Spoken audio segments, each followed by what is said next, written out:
You're listening to the Full-Time Function Musician Podcast, episode 20. You're listening to the Full-Time Function Musician Podcast, the number one resource for growing your function musician business. If you're a solo wedding singer, part of a 12-piece luxury show band, or anything in between, and want to learn from other successful musicians, you're in the right place.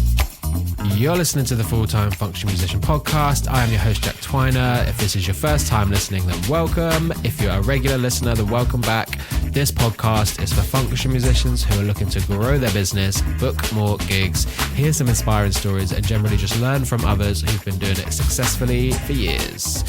Apologies on my voice today. I am super bunged up and full of hay fever. But episode 20, here we go. When I first started this podcast, reaching episode 20 didn't seem possible, but here we are. The podcast is growing really nicely now, and I'm really enjoying getting to talk to loads of awesome people and learning loads along the way. So on today's episode, we have our first US-based guest, which I'm really excited about. We cover loads of really interesting subjects, but before we get into that, I just want to ask you to let me know what you are struggling with in your business. That's you specifically. Let me know, and hopefully I should be able to put an episode together to help with whatever that is. Everyone is struggling with something, so to let me know, you can email me on here, or you can message me on Instagram, which is at In Focus Recording Co, and you can find the link in the episode description, or you can email me, as I said, and that is feedback at the Full-Time Function Musician Podcast.co.uk, also be in the episode description. Now that's enough from me. I hope you enjoy my conversation with Jared Judge. You're listening to the Full-Time Function Musician Podcast, and on today's episode, I'm joined by Jared Judge. Based out of Denver, Colorado, Jared has been performing the violin since he was 8 years old. He has performed with the Princeton Symphony, the Sheboygan Symphony, the U.S. Army Band, the U.S. Air Force Band, and has created award-winning musical ensembles. He now serves as music director for Dream City Strings in Milwaukee, Wisconsin, and Extreme Strings in Denver, Colorado, performing at many events himself and training other violinists in high-energy, beautiful performing styles that Extreme Strings has become famous for. Not only that, but he is also the creator of booklive.com and the host of his own podcast, the Gigging Musician Podcast. Jared, welcome to the show, man. Thank you so much, Jack. I'm so excited to be here. Yeah, as I said, I've been listening to your podcast for the last few days, and there's loads of good stuff in there. So I think I'm going to have my pen and paper ready to take loads of notes on this one. I think you're going to be full of knowledge. But yeah, first of all, let's go back and learn a little bit about you, where you got started, and the journey that's brought you to where you are today. Yeah. How far back you want to go? At the start, man. At the start, yeah. Yeah, so I'm just like many musicians. I started playing music in elementary school, started in 4th grade. I think I was 8 years old at the time, picked up violin. I actually wanted to play drums, but my parents said, no, you got to learn a musical instrument. and I was kind of offended even as an 8-year-old. So fast forward to senior year of high school, I showed them and I switched to drums. Nice. But yeah, I love music. Music's been a part of my life ever since my grandfather introduced me to it. He took me to my first ever concert. It was a violinist, and yeah, I picked up 2 popsicle sticks when I got home, put it on my shoulder, started pretending to play violin. So I kind of always was in love with playing string instruments. And then I actually got a degree in music education from Penn State University.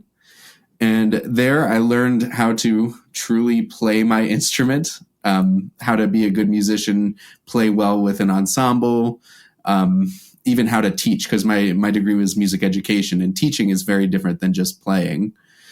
But what was interesting, and this will come up later, is that they didn't teach us anything about the career of being a music educator or being a musician. It was just technical skills, music history, music theory. So graduated with that degree in music education, started teaching in public schools. I actually taught K to 12 everything. I was the band, orchestra, choir, general music, everything teacher. And I also decided to go on Craigslist because I wanted some opportunities for myself to perform. And I found a function act. Over here in the United States, we just call them, wedding bands or private event musicians. And so I found this wedding string trio that was looking for a second violinist. And I was like, hey, that sounds like a cool way to make money. I've never really done this before. Let me see what it's like to play weddings. So this was my first introduction to function music, and I loved it. It was so much fun. The music was not terribly difficult, but it was all in service of the client. And I noticed that right away. I was like, this is no longer just about me playing music for my own enjoyment. I am helping somebody get married. Mm-hmm. And so the light bulbs were starting to go off there, but I didn't start my own thing until later, because 3 years after I started teaching, I was offered an assistantship to study orchestra conducting at the University of Wisconsin-Milwaukee. And so I packed my bags, moved to Wisconsin, and started learning to be an orchestra conductor. And it was during this period of time where I started taking auditions for places like the Army Band, Air Force Band, some symphonies, that kind of thing. And I was getting rejected. And if any musician has taken an audition, you've most likely gotten rejected from a few of them. And it hurts. It makes you question whether or not you're worthy. Is your music any good? Should you just go quit music and get a quote unquote real job? Like my mom saying that drums isn't a real musical instrument. So I was getting rejected, and I was starting to stare at graduation right in the face of it with no job prospects afterwards. I didn't want to go back to teaching because I loved the kids, but I didn't have the patience to teach them to sit still so that we could actually learn music. And so I was like, I really want this career performing music. And then that's when I kind of looked back into my history and realized I was playing for a wedding string quartet, and I was doing the math of what they were making. And if I had booked enough weddings, like, once every weekend, it could actually be a full-time living for me without having to go back to a music teacher job. And so before I graduated, I actually walked over to the business school because I went to a big university that had a business college, and asked them, hey, could you help me start a business? I want to play weddings with a string quartet. And they helped me. And based on that experience right there, I started Dream City Strings, which still exists, even though I'm not in the same city that it exists in. But within our second year, the string quartet booked over 6 figures of music, which to me was like, I've never seen this much money in a year in my entire life. This is so cool. So that's kind of like the long story of how I got started in the function music world. Nice. So, and then weddings has been your primary sort of gig goal list, I guess, since then? I'd say it's shifted more towards corporate lately. It's kind of a 50-50 split, weddings and corporates. Okay. How do they differ? Very different. As far as like the actual music you play, there's a lot of overlap. People just want good music. But as far as the logistics behind each of them, they're entirely different. A wedding, I'm timing my music to when somebody's walking down the aisle. Typically, there's a lot more planning involved with weddings because brides and grooms are very picky about what music they want played, how things should go timing-wise. Corporate event planners have a lot less time on their hands, and they also trust their vendors a bit more. Like once you're in with corporate, you're pretty much set for life as long as you don't screw things up. And they trust you, so they don't really want to nitpick what you do. They're just like, oh, you offer your services, we'll pay you for your services, come in, do your thing. We'll make it as easy as possible for each other. So one thing like that I noticed that you talk about a lot on your podcast before was venue tours. So I would love to know a bit more about what that is and how that works for your business at the minute. Oh, yeah, for sure. So the big question to ask is, do you want more gigs? Yes. Most musicians would say yes. And then the next question is, do you want better quality gigs that pay more, that are easier to work with, that you don't have to sell as hard because you're pre-qualified by the venues or the event planners? So if you want better quality gigs, how do you market yourself as a musician? many musicians start out by putting profiles up on the directory websites. There are a million of them out there, and they all work to some degree. But the problem with those is that it becomes a cattle call, a race to the bottom with pricing. If there's 100 guitarists in Denver and they all kind of sound similar, they play very similar songs, like, all of them know how to play Ed Sheeran. Well, what is the differentiating point on those directories? It's pricing. So they're going to go with the lowest priced musician, which is completely counterintuitive to what we want to do as musicians. We want to raise our prices, charge what we're actually worth. So I had done this too myself. That's how I know this, because I checked on Denver. You can hire a violinist for your wedding on one of these directory websites for $100. Big no-no. So I had actually stumbled upon this other way of getting gigs completely by accident, which was I had done a couple of these gigs at this one venue up in Milwaukee. It's called St. James 1868. It is an old church that they turned into a private event venue that hosts a lot of weddings and corporates. And I'd done a couple of gigs there. I think I'd gotten those from one of the directories that I'm on, Wedding Wire, for those of you who are in that market. And then a couple of weeks after one of the gigs that I did, I got an email from a bride looking to book a string quartet for her wedding at that same venue. And in that email, she said something that kind of made me think twice. You were highly recommended to us by our venue, St. James 1868.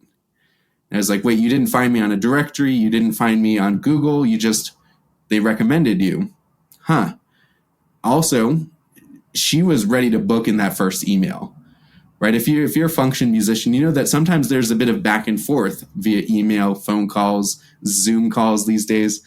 And this person was ready to book on her first email. I was like, this is so easy. It's like, I don't know, putting, 3 feet putt. It's just so simple.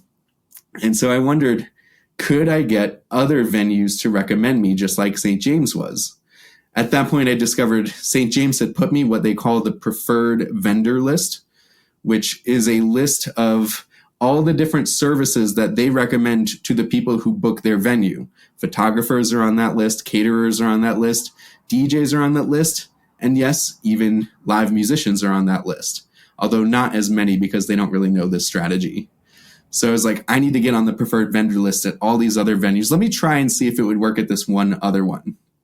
The one that I identified was actually a new venue that was opening in Milwaukee called the George and Madcap Lounge. Super cool venue, very like 1920s Great Gatsby vibe to it. And so all I did was I emailed up the venue and introduced myself and said, hey, could I come swing by? I'd love to bring my instrument, show you what it sounds like. And they said, sure, come on in. So I brought my instrument, went to the venue. They gave me a tour of it, which was really cool. I got to see a new venue before it was even open to the public. And then I took out my instrument and played and got to hear the acoustics of it. But more importantly, the manager of the venue got to hear what I do and actually envision my services at one of their events. And they told me, this sounds awesome. You'd be perfect for all these weddings we have, these corporate events that we have. We'll put you on a preferred vendor list. And the cool part was I didn't even ask for this. She said, hey, could I record you? So she took out her phone, recorded a quick video, and then posted it on LinkedIn and tagged me and said, if you want to book him, go to his website. So it was like free promotion for me in addition to getting on her preferred vendor list. So it was awesome, man. I proved that it worked. And you've just been carrying that on. Oh yeah. And in Denver, I just moved here about a year and a half ago. I've already toured maybe 40 or 50 venues, gotten on their preferred vendor list. Wow. Yeah, that's, I mean, there's so much to take away from that, I think. I mean, firstly, having the confidence to do it, I think is awesome. Yeah. It just works so well. Like, not only do you build a connection with them face to face, that they're going to remember, but you also, get to show off how good you are at your instrument. Yeah, it's perfect, man. So is there anything else you do, alongside that, or is that like your main sort of strategy at the moment? I'd say that's the main one. I still join the directory websites because there are some people who book private backyard parties, and those don't have a venue, like a preferred vendor list. Yeah. So you got to be everywhere, but the venue tours are the most profitable strategy. You've kind of got have your face everywhere, and that's using social media, and as you've mentioned it before, Google as well. So maybe you should talk about that a little bit. Do you use, I know that you worked quite hard on your website, and you do websites for other people as well. Maybe we get more into that in a bit later, but how do you use sort of all the different things? So it's definitely a multifaceted approach, and you could make a very comfortable living using any variety of strategies. So it's about identifying the ones that resonate well with you, that you can execute on, because the key is not in the strategy, it's in the execution. For me, I am comfortable visiting venues and shaking hands, playing my instrument for them. I can execute on that very effectively. And so I've gone all in on that. The directories also have a strategy that you can execute very effectively on, like optimizing your profile, getting really good photos, really good videos, getting reviews on those platforms. That's huge. Like I say, if the faster you can get reviews from people, the better your profiles will be, the more gigs you will book. People do not want to be the first person to book you because they're taking a chance on a potentially once in a lifetime wedding. Like, people don't want to take that risk. So you got to get reviews. So I focus very heavily on that. And I automate a lot of that too, like getting reviews after a gig. I know we'll talk about automation a bit later too. Google, that's an SEO strategy. So yes, I do focus on my website quite a bit. SEO stands for search engine optimization, and you should care about this as a musician. If when somebody is on Google searching for your type of act in your city, and if you want to show up there and have a potential at booking that gig, then you should care about search engine optimization. But my opinion is these strategies all kind of work together, because if you go on a venue tour, you get on a preferred vendor list, they oftentimes will put a link to your website on their website, which Google, their algorithms are smart enough to see that. That's called a backlink in the SEO world.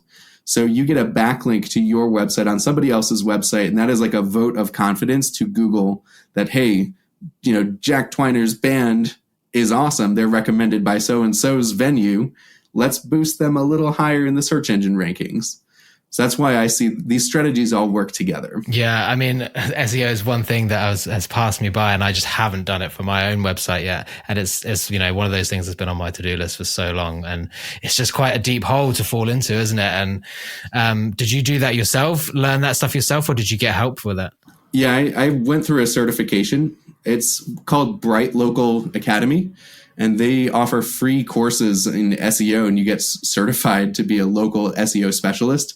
So I got those certifications just because I thought it was that important. Yeah. Okay, cool. And how about social media? How does that play a part in your strategies? So I'm going to say not as much as you might think. Okay. I see a big mistake that a lot of musicians make is they actually pursue social media. Like, if your goal is private events, like weddings, corporates, that kind of thing, you don't need 1,000 followers on your Instagram or TikTok or whatever. To be honest, I only use social media as a way of proving to somebody who's already interested in me that I am a viable candidate for what they're looking for. But, that's just because social media is not a strategy that resonates well with me. I do see some people being very successful having just a completely organic social media approach to their marketing, and they get weddings and corporate functions that way. Just like I said, there's so many different ways to do this.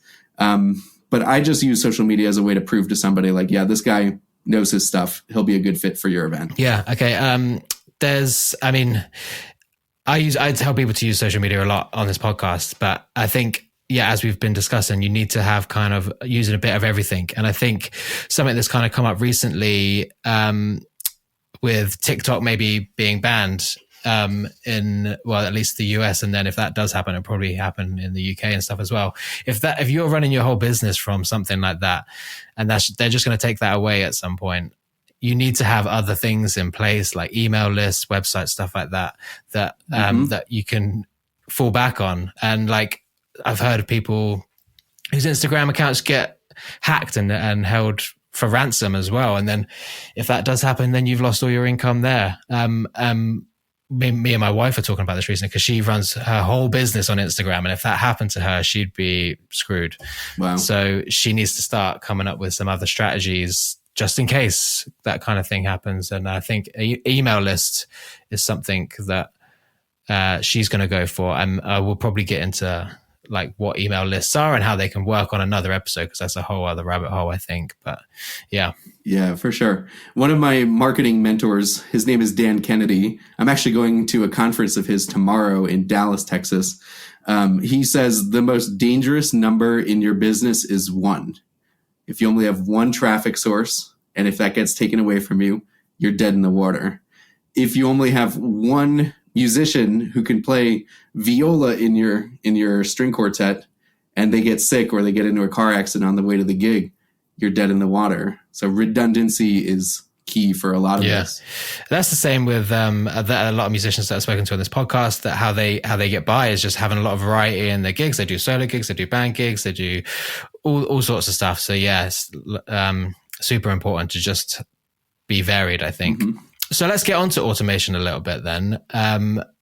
Because that's another thing like that in my business where I haven't really got into yet, but I definitely want to. I'm starting to get to that point now where I need to start automating. So, I mean, where would you start with that? Yeah, well, that's a good question.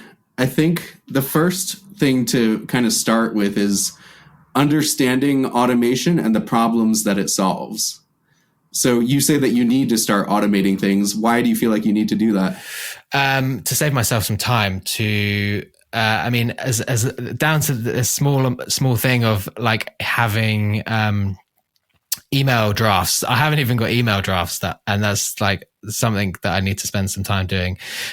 Just little things like that is where I would start for myself.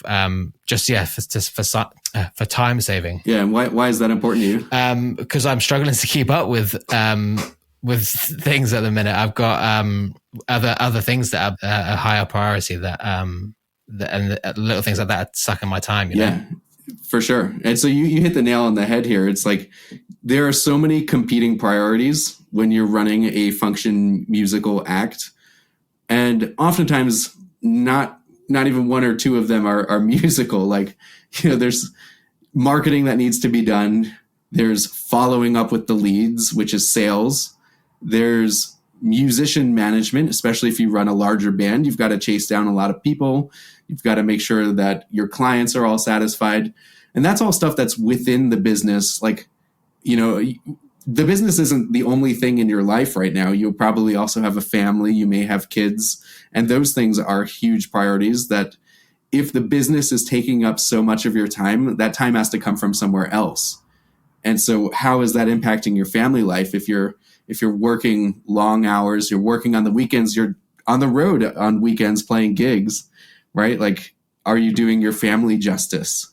Are you doing the business justice? Are you shooting yourself in the foot by not automating?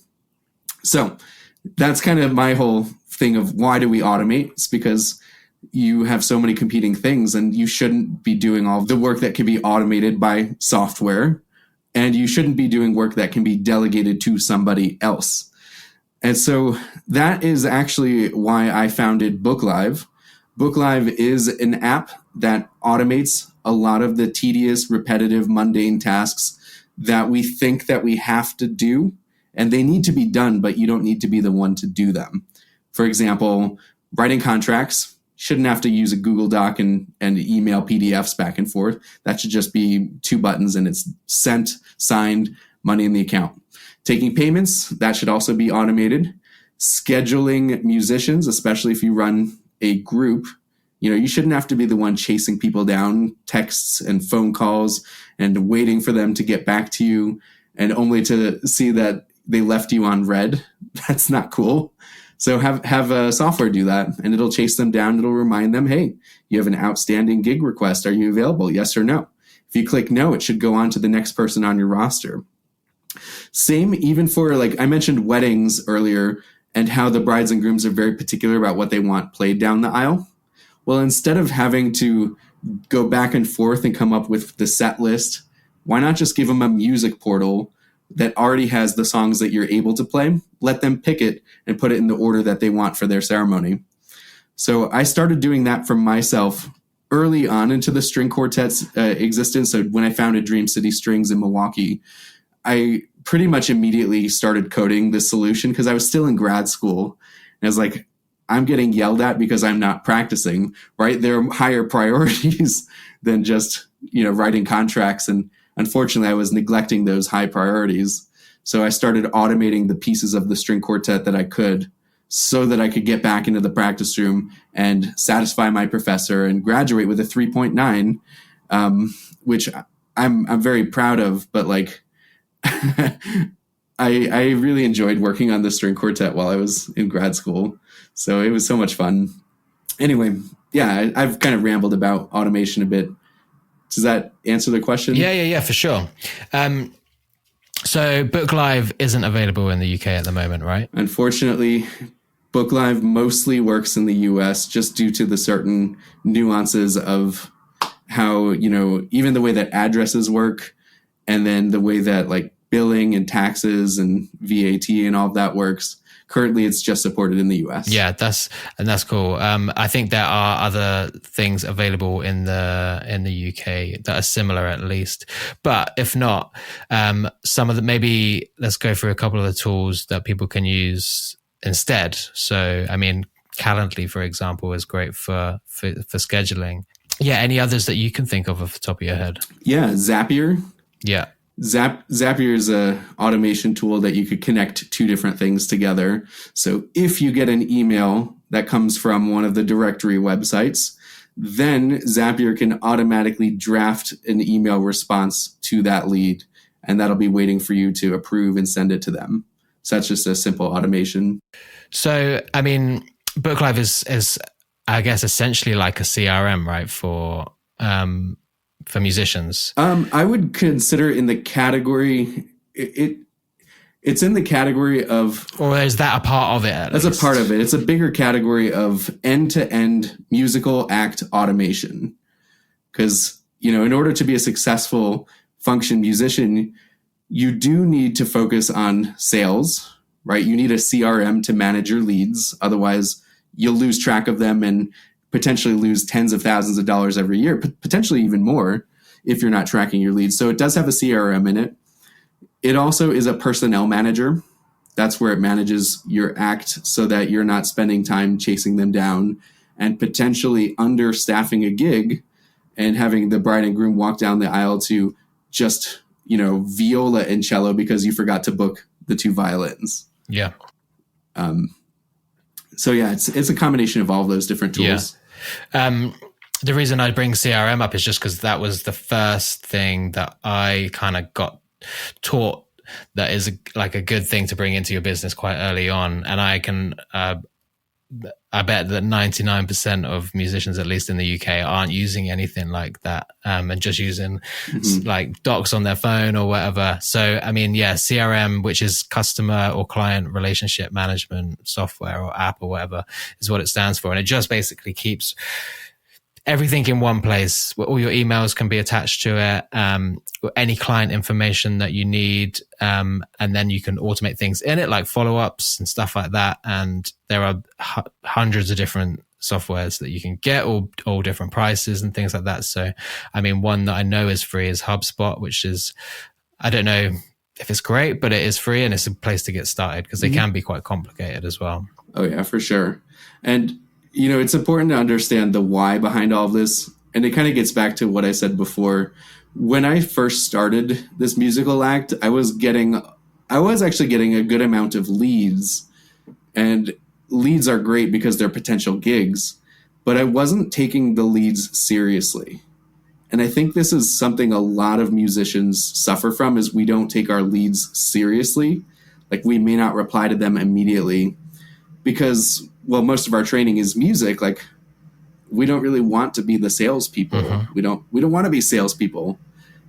However, if we're going to be function musicians, if we're going to make a career out of this, then unfortunately we do have to accept that we are running a business here, and a business thrives off of two things: leads and sales. And so if we take our leads seriously, we understand every lead is potentially tens of thousands of dollars, depending on the kind of gig. We will treat every single lead as if they're worth tens of thousands of dollars, and putting them into an organized software like a CRM helps us do that. It helps us earn the money that we're paying for these leads already on these different platforms, and helps us not lose money because these things are slipping through the cracks. Yeah. And it's all part of a funnel, which I feel like you would be able to explain way better than I would be able to explain, like what that is in a business term and why people need to kind of know what it is. Oh yeah, no, for sure. So let's see, how do I want to pitch this? Or how do I want to explain a funnel? Put you on the spot there a little bit, man. Sorry. Well, I am wearing my Funnel Hacker t-shirt right now. There you go. So yeah, I mean, I mentioned that businesses thrive off of two things: leads and sales. And there are instruments that we use that generate leads for us and generate sales for us.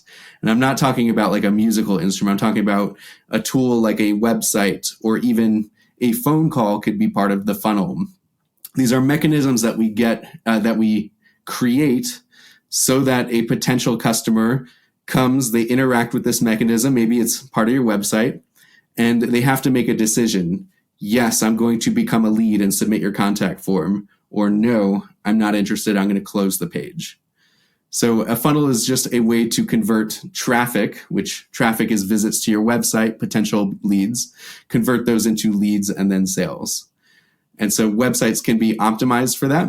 And I think that's a big opportunity that a lot of musicians have, is to optimize their website for bookings by turning them into funnels. And then also, once you get leads, continuing the funnel and learning how to actually sell to those leads, the art of persuasion, the art of actually asking, hey, are you ready to secure your date? Would it be appropriate for me to send you a contract right now? So just learning those couple things, those are like huge. Those will completely shift the game for gigging musicians who are struggling to book gigs.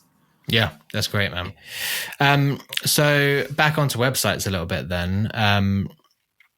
What are some important things to have on your website? Because I mean, a lot of websites that I see are awful, and they're just using them as essentially a portfolio, which is not a bad thing, but there's so much more that can be done with it. Right. And yeah, where would you get started with that? For sure. And first I want to give grace to those who may have one of these quote unquote awful websites. We weren't taught how to do any of this in music school in our private lessons. Like, you're not a bad person because you don't know how to have a high converting booking optimized website. Like, it's not your fault. But now that we've gotten that out of the way, we do have to realize the power of a website, that it's not just a pretty portfolio. These websites should work just as hard. They should actually perform at their job just as well as you perform on stage. Their job is different than what yours is. Like, yours is to make amazing music and entertain a crowd. Your website's job should be to be your marketer, to be your salesperson, to effectively convert a visitor into a lead and persuade them that you are the right act for the job. And the big thing that I think, the big switch to turn a website from a portfolio website into what I call a performing site is simply understanding the audience that the website is created for. The website is not created for you.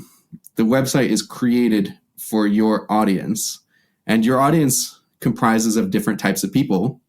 If you're a full-time function musician, then you understand that your audience is brides and grooms. Your audience is corporate event planners. Your audience is private party planners. Your audience is the family of the grieving family of somebody who recently passed away that you now can perform at their funeral.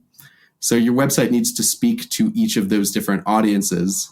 If it's a wedding, how do you help them walk down the aisle to the most perfect soundtrack that they're going to remember for the rest of their life? If it's a funeral, how is your website going to communicate that you will honor the deceased and, help leave a lasting legacy and whatever, that kind of text that helps them truly understand that you understand their needs and that you could give them what they need. And then, of course, it's a funnel. So we need on every single page a way for them, once they're persuaded, to become a lead, to give you their contact information. And that's a call to action, right? Yeah, call to action. Like, fill out the form below and I'll send you a custom pricing for your specific event. Or, we talked about your wife. Is it your wife? Yeah. Cool. So she's looking to build her email list, which that's huge. That's what this does. But some people aren't even ready for a quote yet. And I think this is a big thing that a big mistake a lot of musicians make on even the directory websites is people aren't ready for you to shove your price quote down their throat. They just want more information. And so instead of only offering a price quote, you'll see this on my website. If you go to extremestrings.com, I offer an easier, lower commitment thing called a lead magnet, which is a free PDF that I will send to you in exchange for your email address. It's not a quote. I don't need anything about your date and the venue of your event, just an email address, and I will send you the ultimate wedding playlist guide. And that builds my email list, which then I market to so that when they are ready for a quote, then I can send that to them. Perfect, man. And email lists can be super powerful if they're done in the right way. And the thing that's great about them is that you own them. They're yours. No one can take them away from you. But yeah, there's so much to go to dive into on email lists. There's probably too much for this episode. Maybe we can come back and do that on another one because it's a huge rabbit hole.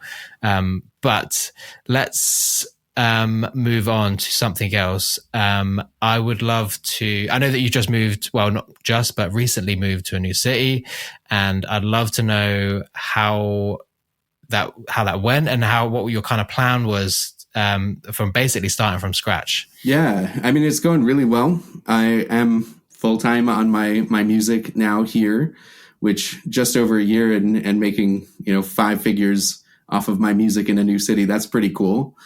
I will say I've made a couple mistakes along the way. The big mistake that I made was I knew I was going to be moving to Denver probably about 6 months before I actually did. And the mistake that I made was I didn't start marketing my musical act until I already arrived in Denver. I should have started 6 months before. But I'm doing fine, right? So my plan was, let's figure out what worked for me in Milwaukee and let's replicate it in Denver because people are people. Psychology is the same in people, regardless of if they're in Milwaukee, Denver, the UK, Russia. Like all this stuff works because it operates off of human psychology.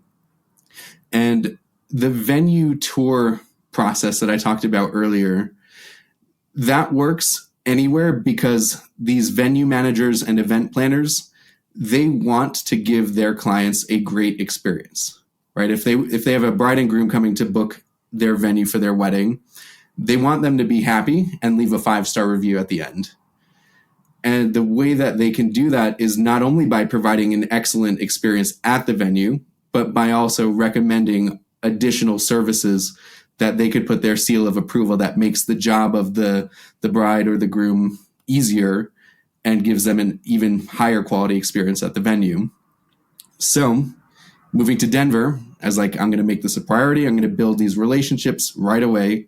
And so that's what I did. I started visiting all the different venues in Denver. I started with one called the Butterfly Pavilion, which is a museum that has butterflies, but they also host private events. And that went great. So I was like, oh, cool. These work not just in Milwaukee, but also in Denver. I started joining a couple networking groups in the events industry. One called NACE, which is they're all US based. I don't know if you have them in the UK. National Association for Catering and Events, and Meeting Professionals International, MPI. And I just started networking there, sponsored some of their events by playing music at them. And that was a way to get a bunch of people in the events industry to hear my music all at once. And pretty shortly after my first couple of venue tours, I started to get requests like, hey, we're having a corporate event here. 500 people. Are you available? And so, yeah, it's just kind of building on itself. Denver's a huge city, man. There's over like 400 private event venues in this area. And so I said I visited like 40 or 50 so far. That is less than an eighth of the amount that I want to do. So I'm still very early in this plan, but the plan is working. Yeah. Has that that strategy not worked at all when you've gone to a venue? Has it not gone the way you wanted or anything like that? The only example, like there are a couple of ways that it won't work. One is if you're trying to pitch them too hard before you've met them in person. So I help a lot of musicians with this, and I get to see their mistakes and learn from them, and they get to see my mistakes and learn from them. And I provide email templates of how to introduce yourself and get the venue tour. And it's a very simple email. It's like 2 or 3 sentences. And somebody said that they were emailing a bunch of venues, but they weren't getting any response. What's going on? And I said, oh, cool. Let's pull up your email. Show me the outbox. I want to see what you've been sending. And I open it and they say, yeah, it's the email template. And I see like 5 paragraphs, like pitching their backstory, their history as a musician, why they would be perfect for their events. And as a result, it was so much text and came on way too strong that nobody was replying to them. So I suggested use the email template exactly as is. They sent it out, and then they started actually getting the tours. So that's one way, is if you try to come on too strong. Like, these people don't want to be pitched to. They just want to build relationships. Another potential thing that you'd consider like not successful is there are many venues that I've toured and gone on their preferred vendor list that even after a year and a half, I still haven't gotten any gigs from. And I'm okay with that because, you know, I'm getting more than enough gigs to the point where like I do now have a couple other electric violinists on my roster here in Denver that I am double booking dates and providing those other dates to the other musicians. So it's not like I'm depending on every single venue to send me a gig, but it just to realize like this is a long-term game. You may get a couple early quick wins, but the bulk of what you get is going to happen over the next year, 3 years, 5 years, 10 years. Like getting on a list pretty much guarantees you're on that list until you screw up, which if you never screw up, you're on that list for 20 years, and you'll get gigs from it for 20 years. That's good stuff, man.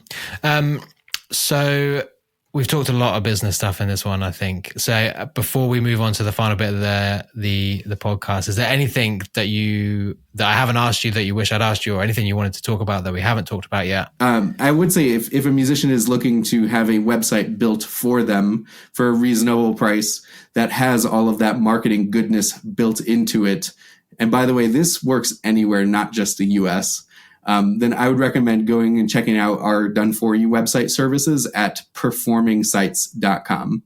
That's www.performingsites.com. We've talked a lot of business stuff today, and I want to move on to some maybe, well, learning a bit more about you and some of your experiences, because I have seen on your website you've played some cool shows. You've played on the White House lawn, or near the White House, or in the White House, something like that. I'm sure you've got loads of cool stories to share. So the last bit of the podcast is just for your best gigs, your worst gigs, a time to brag, share some cool stories, or some not so good stories as well. What have you got for us, my man? Yeah, that's a good question. Yeah, the White House was one of my coolest gigs, and it happened when I was in middle school. So our middle school orchestra was chosen to be one of the performers at the White House Christmas Spectacular, where they deck out the White House. They put up so many different Christmas trees, and the big who's who of the political scene and celebrity scene come and check them out. And so we drove to Washington, D.C. and got to play in the White House. And it was funny because right before the gig, we had to go through like an inspection. The Secret Service actually came and opened up all of our cases, knocked on the wood of our instruments to make sure that they were truly hollow and not hiding, something a little more sinister than bad notes. So that was really cool. I didn't get to see the president at the time. It was George Bush Jr. or George W. Bush. And I did get to see his dog, though, just not the president. Awesome, man. Other cool gigs here in Denver. Actually, one of the coolest gigs that I got to do was I got to play at the Denver Broncos football stadium at a corporate Christmas party. I play a lot of Christmas parties, as you can tell. And this was in one of their like club level event spaces. So I was playing overlooking the football stadium, and I was actually performing with a DJ, which that's another really cool topic, is like, how can you partner with DJs to promote your live services? If you want to know about that, I'd be happy to chat about that another time too. But that was so fun, because when the DJ just puts on a tune, you got to figure out immediately what key you're in and what the groove is, and just find a way to fit in. And so I was playing wirelessly on the dance floor, dancing with a lot of the guests, and somebody came up to me. They like grabbed my jacket, which at first I'm like, oh, this is not really cool. Please don't touch me. But they grabbed my jacket and put a $20 bill in the pocket. It's like, oh, okay, we'll keep them coming. Yeah, keep touching me. So that was my coolest recent gig. Nice. Any not so good experiences that you'd like to share? I feel like I've been very lucky in that I don't have too many bad experiences. And I'm going to take that back. It's not luck, it's pre-planning. So early in Dream City Strings' day up in Milwaukee, we did book a wedding about halfway between Milwaukee and Chicago. Chicago's only about an hour and a half down the highway. And it was booked by the mother of the bride. And this was very early on in my career. So I was definitely more willing to, like, I don't know, you could push me around a bit more. And so this mother of the bride was being very demanding, but I kept saying yes. I was a yes man at the time. Yeah. Where I should have like gotten red flags, like this is going to be a disaster of a wedding. And this was one that I'd actually double booked, because I had musicians both in Milwaukee and Chicago. So I booked a group of Chicago performers for this one. And I had a festival that I was playing up in Milwaukee at the same exact time. So I did all my planning with them, which this was kind of pre-book live, so nothing was super organized. And I was playing the festival. The minute I get off stage, I turn my phone back on. I start getting a bunch of calls and text messages from this mother of the bride. And so I answer one, and instantly I get an earful from this mother of the bride saying, like, where the beep are the strings? And like, she couldn't find the quartet. And I'm like, wait, they should be there at the ceremony. So like, I say, give me 1 sec, hang up on her. I call the quartet, and they say, yeah, we're here. The chairs are here. We hear somebody yelling on the other side of the bushes. So this person was absolutely unhinged. And so I call her back and I tell her to, like, please go walk like 20 feet around the bushes. And she finds the quartet. And the gig went fine, except like the mother of the bride just had problems with everything. Like, to be honest, she was a little racist, and she actually complained about the ethnicity of some of my performers. Jeez. And I'm like, okay, there's nothing about what you're saying is valid. And, you know, I did, like, she threatened me a bad review on everything. She actually left one. And then I call her to, like, say, why did you leave a review? We talked about it. The quartet was there. And she just was talking in circles. And then she did extort me. And I was young enough in my career to say yes. But she said, if you give me a refund of half or whatever, I'll take my reviews down. And I was just so young, and I was so worried, like, what is this bad review going to do for me, that I paid it to her. Yeah. And she did take down the reviews. But in retrospect, I wish I didn't. I wish I just replied to the reviews saying, thank you so much for the feedback. Here's what actually happened. And kind of calling her out for being racist. Like, I would have totally done that just to embarrass her. Like, yeah, this is reality we're living in here. So that still stands to this day as one of my least favorite gig experiences, even though I wasn't directly at that gig. Yeah. Good learning experience as well, though, I guess. Yeah. So I mean, it feels like that's maybe a bit of a darker note to end the podcast on now, but I feel like there's so many other topics that we could go into. So if you're up for it, man, I'd definitely love to have you on another episode at some point. I would love to. Thank you. Yeah. So if people would like to connect with you, learn more about you, find out where they can get a new website, all this stuff, where's the best place to send them? I will obviously include any links in the episode description. Awesome. Yeah, for sure. So if you want to learn about me and follow what I'm doing, you can find me on Instagram. It's just @JaredJudge. You can also check out my electric violin act. That is @Extreme Strings Violins. That's our Instagram handle. Or check out our website, extremestrings.com.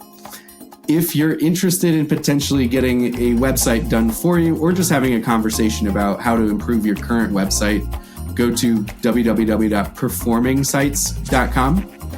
And then if you are looking to get your time back, you're spending too much time and you're US based and you just want to save some time on running a busy full-time functioning music act, then check out booklive.com, booklive.com. Awesome, man. It's been an absolute pleasure talking to you. We'll have to definitely catch up soon. Thank you for having me. I appreciate it, Jack. Pleasure, man. Cheers, dude. So there we go. I hope you enjoyed our conversation. Big thanks to Jared again for coming on. Super knowledgeable guy, and I think we touched on loads of subjects that I'd really like to dive deeper on. Email lists, lead magnets, loads of website stuff. So leave that with me.